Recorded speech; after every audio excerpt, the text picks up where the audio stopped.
अत्र शूरा महेश्वासा भीमार्जुन समायुधी युयुधानो विराटश्च द्रुपदश्च महारथा।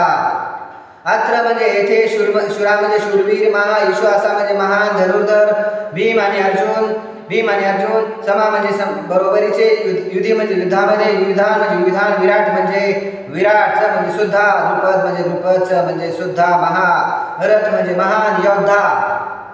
येथे या सैन्यामध्ये भीम आणि अर्जुन यांच्या बरोबरी शूर आणि महान धनुर्धर आहेत। तसेच युयुधान, विराट आणि द्रुपद यांच्याप्रमाणे श्रेष्ठ योद्धे सुद्धा आहेत। तात्पर्य द्रोणाचार्याच्या बलशाली आणि निपुण युद्धकलेसमोर धृष्टद्युम्न हा काही फारसा मोठा अडथळा नव्हता, तरी भय वाटण्यासारखे इतर अनेक योद्धे होते। दुर्योधन त्यांचा उल्लेख विजयाच्या मार्गातील अत्यंत मोठे अडथळे म्हणून करतो, कारण त्यांच्यापैकी प्रत्येक जण भीम आणि अर्जुन यांच्या इतका शक्तिशाली होता।